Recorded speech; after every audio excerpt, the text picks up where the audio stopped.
Vamos lá, turma S2, disciplina Segurança na Indústria, aula 06. Aula 06, que é uma sequência, né, da aula 05. Eu lembro que na aula 05 eu comecei a falar sobre o PPP. Nessa aula 06 eu irei continuar a falar sobre o PPP, beleza? PPP é o Perfil Profissiográfico Previdenciário, que é muito importante para o profissional da área de saúde e segurança do trabalho ter conhecimento sobre esse documento aí. E a aula 06 vai tratar ainda sobre o PPP, esclarecer algumas questões sobre esse documento, que nem todo profissional da área da saúde e segurança do trabalho conhece, por incrível que pareça, é isso. E a gente vai conhecer sim. Vamos lá, aula 06, sequência da aula 05, PPP. Pessoal, essa aula 06, como eu organizei essa aula?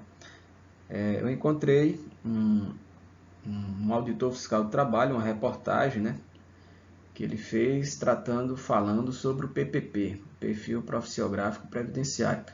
Achei interessante, achei a reportagem, né, muito didática, que facilita a compreensão, e elaborei essa aula.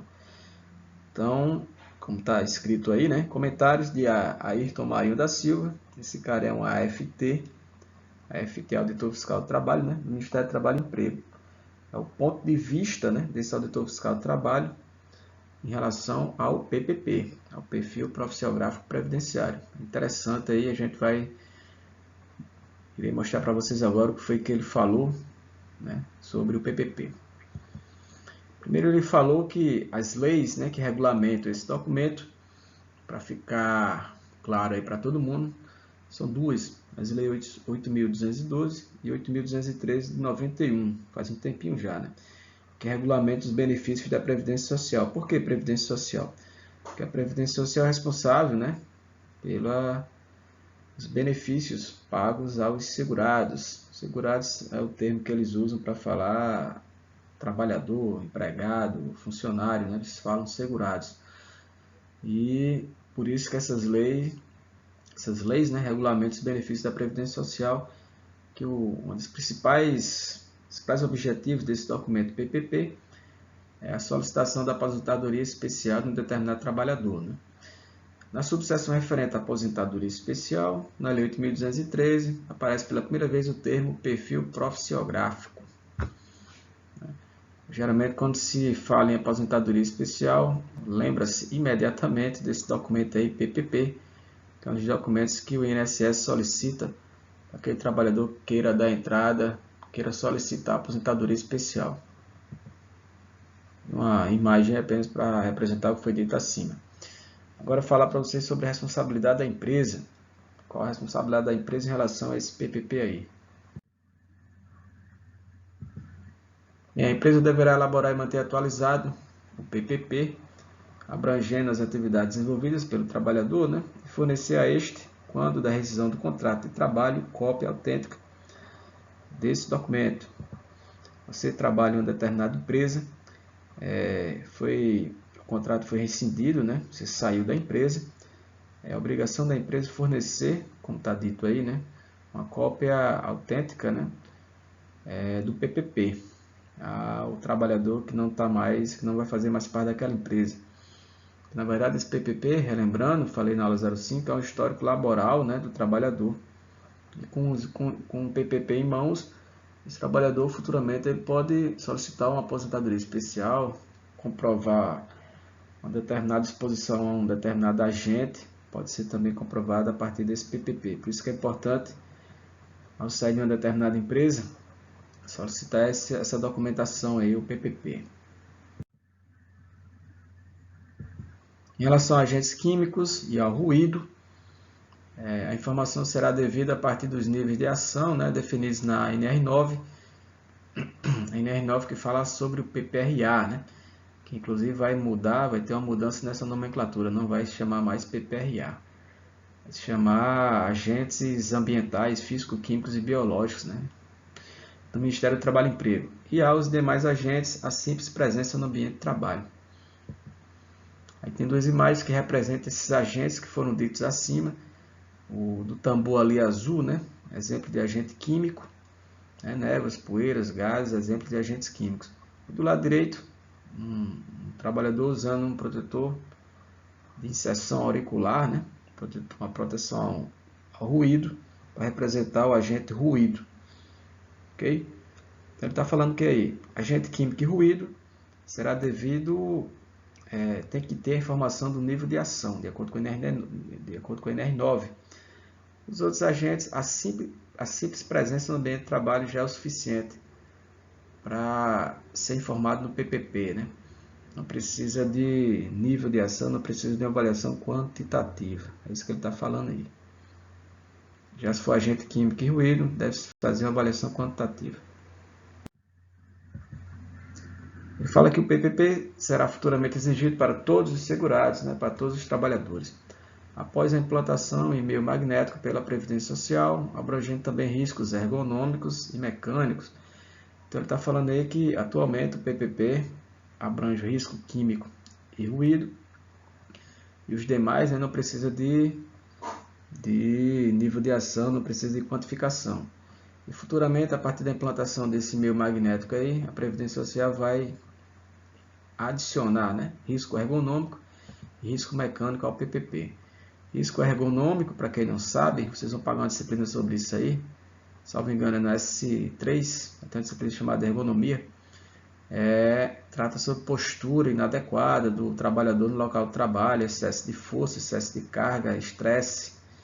Isso é ergonomia, como está exemplificado aí na imagem. Esse trabalhador levantou essa caixa aí de 60 kg, né, de forma inadequada, sentiu ali a coluna.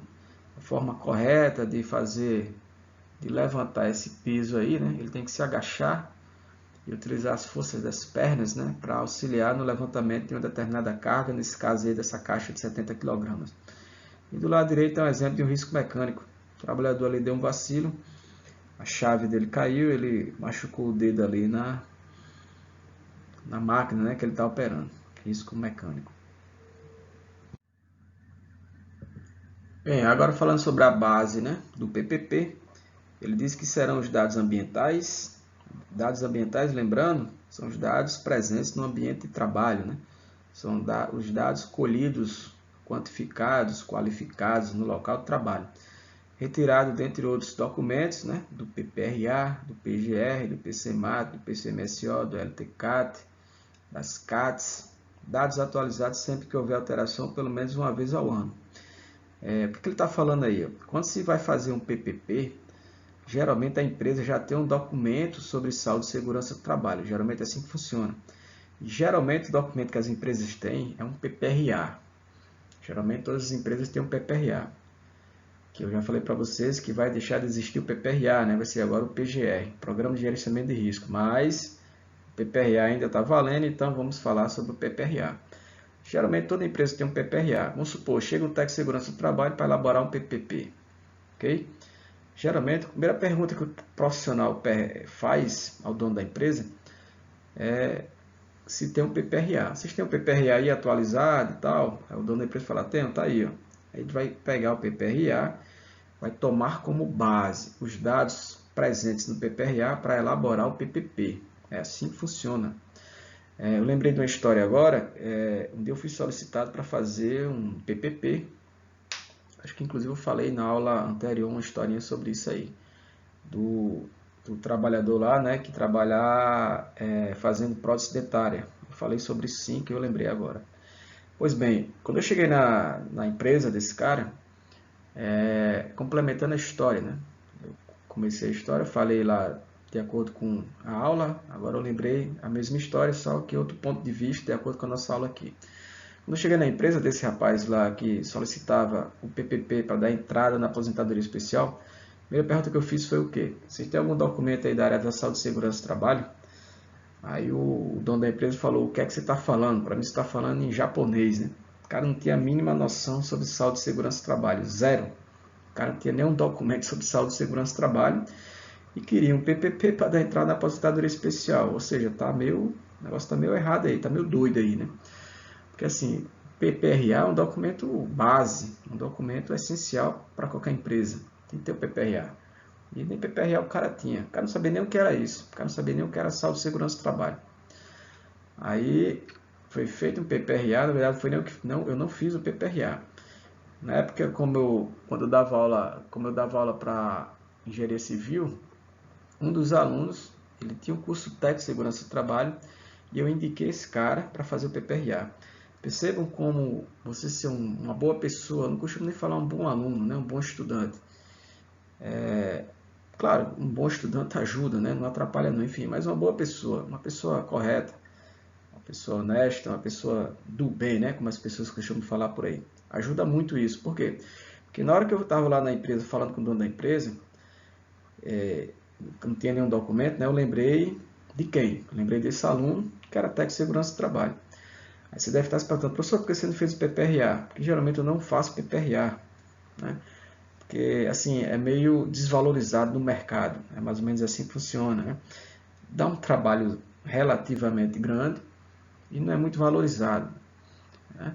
E como o rapaz lá, ele estava querendo entrar no mercado, ser conhecido, né, no mercado, aí eu dei uma oportunidade ao menino lá, chamei, sabia já que ele era um bom profissional, né, já era meu aluno há um certo tempo, confiei nele e passei o serviço para ele. Ele foi na empresa, no local do trabalho. PPRA não se faz por telefone, PPRA não se faz por WhatsApp, né? PPRA tem que ir em loco é no local do trabalho.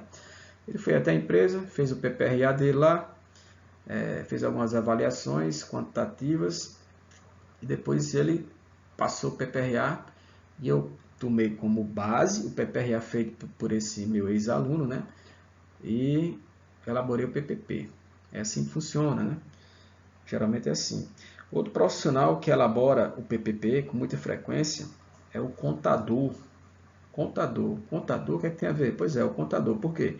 Porque o contador ele domina essa área de INSS, ele domina essa área de Previdência Social. Geralmente, né? Não são todos os contadores. Ele domina essa área de aposentadoria especial. E ele elabora o PPP. Daqui a pouco eu irei falar mais à frente sobre esse exemplo aí do contador. Eu sei que o PP, a base, né? Uma das bases do PPP pode ser um PPRA. Ou o PGR, que agora, a partir de 2022, vai ser o PGR, né? O PPRA vai deixar de existir. Pode ser um PCMAT, se for no setor da Constituição Civil. Qual documento que deve tomar como base? O PCMAT. Né? Não tem sentido eu ter chegado lá para o rapaz lá da prótese dentária e solicitar um PCMAT para ele. Rapaz, o senhor tem um PCMAT aí? Não, não tem nada a ver. Porque o PCMAT é específico para atividade de quê? De Constituição Civil. A atividade lá do cara é de odontologia, né? Prótese dentária. Por que eu vou solicitar um PCMAT? Não tem sentido nenhum nisso. Compreendem? CAT, né? Comunicação de acidente de trabalho. Por incrível que pareça, pode servir como base para elaborar um PPP. Beleza? Vamos lá da sequência aí. Ele fala que o documento será impresso. Em quais situações, né, o documento será impresso?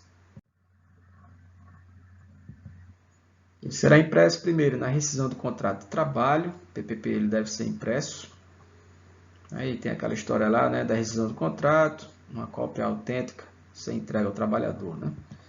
Segundo caso aí, para requerimento de contagem de tempo para aposentadoria especial, que foi o caso que eu contei para vocês na aula 5.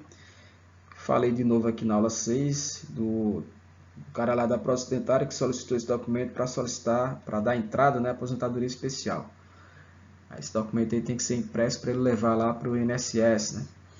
Terceiro caso é para benefício por incapacidade a partir de 1º de janeiro de 2004, quando solicitado. Outra situação, né, que o documento será impresso para conferência pelo trabalhador, pelo menos uma vez ao ano, quando a avaliação anual do PPRA até que seja implantado, né, em meio magnético pela Previdência Social. E por final, quando solicitado pelas autoridades competentes, por exemplo, um médico, né, médico perito lá do INSS, para comprovar se realmente você exerceu suas atividades, considerada uma atividade especial para fazer jus a esse benefício, nessa aposentadoria especial aí. Afinal, quem que assina o PPP, né? Tem muita dúvida em relação a isso aí. A gente vai deixar de ter essa dúvida agora. Bem, quem assina o PPP, ele fala aí, ó, o PPP deverá ser assinado por representante legal da empresa. Eu sou um exemplo de um representante legal da empresa. Vamos supor que eu tenho uma empresa e minha irmã seja minha sócia. Ela pode assinar o PPP, que ela é uma representante legal da empresa. Entenderam aí? Indicando responsáveis técnicos pelos dados ambientais, os dados, os agentes presentes no local de trabalho, os riscos presentes no local de trabalho, né? E monitoração biológica, mantido por 20 anos, o tempo mínimo aí, ó, mantido por 20 anos guardado em algum local, não pode jogar, não pode se desfazer desse documento, que ele pode ser solicitado para alguma fiscalização, né, durante todo esse período aí, de 20 anos. Isso pode ser cobrado em concurso público, viu? Quanto tempo o PPP deve ser mantido numa empresa? Quantos anos? 20 anos. Então, representante legal da empresa. Um sócio de uma determinada empresa pode ser o representante legal da empresa. Aí ele fala aí, ó, indicando os responsáveis técnicos pelos dados ambientais. Quem pode ser, né, esse responsável técnico aí? Ó? Pode ser um técnico de segurança do trabalho, pode ser um engenheiro de segurança do trabalho, pode ser algum profissional que tenha formação na área técnica. Como assim na área técnica? Na área de saúde e segurança do trabalho. E tá aí o modelo aí de um PPP, que você pode encontrar esse modelo lá no site, lá, os formuláriozinhos, né? Lá no site do INSS. Você entra lá no site do INSS, tem lá o modelo padrão, né? De um PPP. É isso aí que está na imagem, só que está pequeno. E até porque, assim, quem tiver curiosidade e interesse em saber como seria esse modelo de PPP, vai lá no site do INSS, bota lá INSS, modelo de PPP, formulário lá de PPP, que aparece justamente isso aí que está na imagem, só que está uma foto pequena, né? Mas é isso aí o modelo. Um exemplo, pessoal, dessa conversa que eu falei para vocês agora aí de contador, de técnico de segurança do trabalho, de representante legal da empresa. Vou dar um exemplo aí que fica mais claro para a gente compreender. Ficou com um formato aí um pouco falho aí, mas não tem problema nenhum. Quem assina o PPP? Vamos lá. Por exemplo, um contador ele pode fazer o PPP, né? Pode ir ali 2 vezes, enfim. Mas quem assina é um sócio da empresa, por exemplo, que eu já falei para vocês há pouco. Vamos supor que eu tenho uma empresa, minha irmã é sócia da empresa, ela que dá o autógrafo, né, no documento, ela que assina. O contador ele não pode assinar um PPP. Não pode ter os dados do contador no PPP. Por quê? Porque ele não tem qualificação técnica, né, para constar naquele PPP, porque ele não é um representante legal da empresa. Porém, quando eu falei lá dos dados ambientais, né, tem que constar, né, os dados ambientais, aí é diferente. O técnico de segurança do trabalho ele assina, porque ele tem a capacitação, né, ele é qualificado, ele é capacitado para fazer essa análise técnica do ambiente de trabalho. Ele pode assinar um PPP, como foi o exemplo lá que eu falei para vocês do meu aluno, do meu ex-aluno, né, que tem a formação em técnico de segurança do trabalho, ele assinou o PPP, ele elaborou o PPP. Ele elaborou e assinou o PPP. Porém, tem muito contador que faz o PPP, mas quem assina é o sócio da empresa. Os dados do contador não podem constar no PPP. Muita gente não sabe disso aí, acreditem em mim. Ok? E vocês aprenderam agora. Os dados que vão constar, né, no PPP, depois eu vou ajeitar esse slide aí que está cheio de erro, né? Contar, não é contar, é constar, né? No PPP serão do profissional responsável pela elaboração do LTCAT, por exemplo. Profissional responsável pela elaboração do PPRA, por exemplo. Profissional responsável pela elaboração do PGR, por exemplo. Por que eu falei LTCAT? Lembram que eu falei para vocês que o LTCAT, o PGR, o PPRA são exemplos de documentos que servem como base para a elaboração do PPP.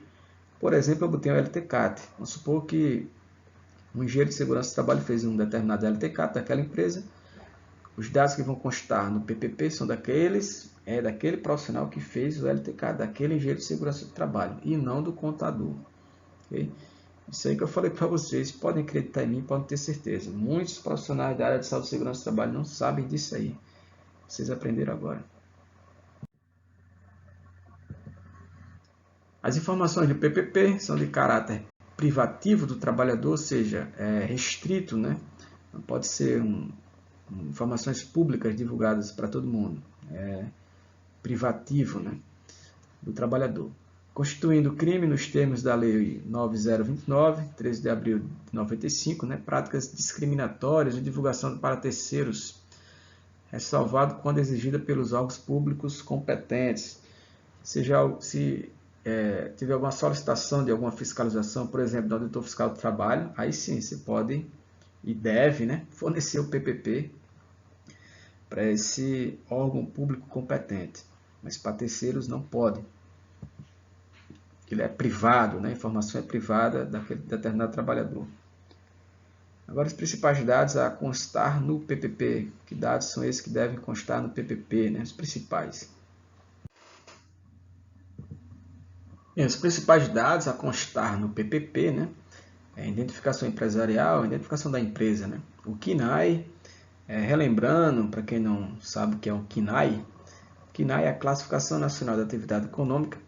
É porque assim, cada empresa tem uma numeração, né? Assim como cada um de nós tem um CPF, cada empresa tem um KNAI, Classificação Nacional de Atividade Econômica, para representar aquela determinada atividade econômica. Isso deve constar no PPP. Dados do trabalhador, né? O nome dele, o NIT, PIS, PASEP, CI, a data de nascimento dele, se é masculino ou feminino, carteira de trabalho e previdência social, né, CTPS, data de admissão, regime de revezamento, CAT registrada, né, comunicação de acidente de trabalho, nessa CAT, né, a lotação, datas e atribuições de trabalhador. Bem, isso aí são as principais informações que devem constar no PPP, para representar o histórico laboral de um determinado trabalhador, desenvolveu por um determinado tempo em uma certa empresa. São os principais dados que devem constar no PPP. Vamos lá da sequência. Outros dados que devem constar no PPP, além das que foram ditas anteriormente, são os registros ambientais. O que seriam esses registros ambientais?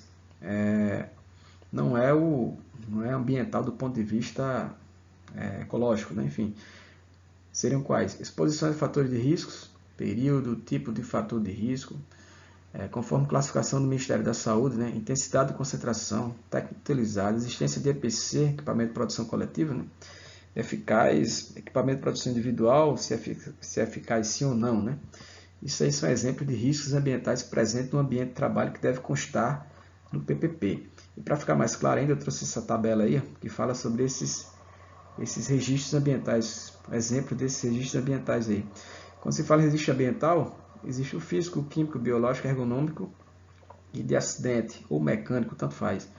Cada risco ambiental desse é representado por uma cor para identificá-lo. O verde sempre representa o risco físico, o vermelho o químico, o marrom o biológico, o amarelo o ergonômico, o azul risco de acidente ou risco mecânico, tanto faz. E quem é quem, né? A descrição: risco físico, ruído, calor, frio, pressão. Químico, poeira, fumos, gases.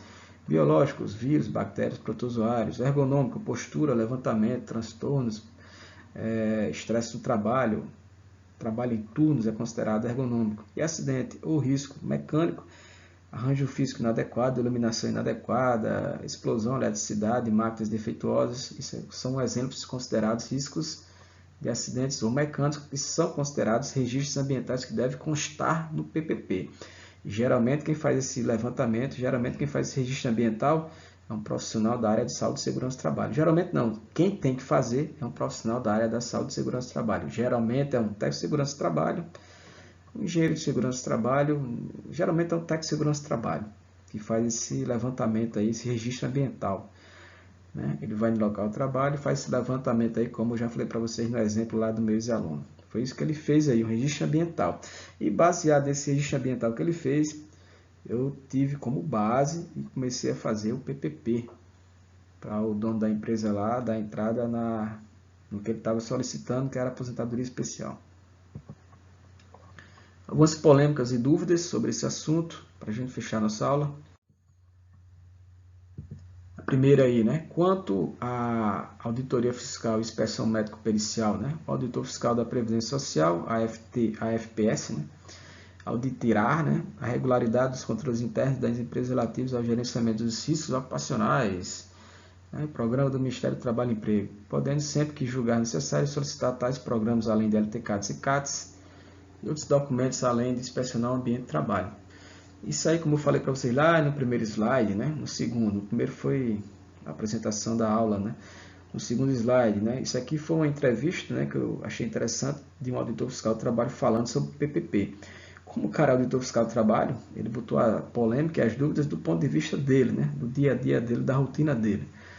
Ele está falando aí em relação à auditoria da profissão dele, que pode solicitar qualquer programa da área da saúde e segurança do trabalho, por exemplo, um LTCAT ou um ACAT. É isso que ele está falando aí, durante uma inspeção, né, no ambiente de trabalho. Também ele pode solicitar um PPP, viu?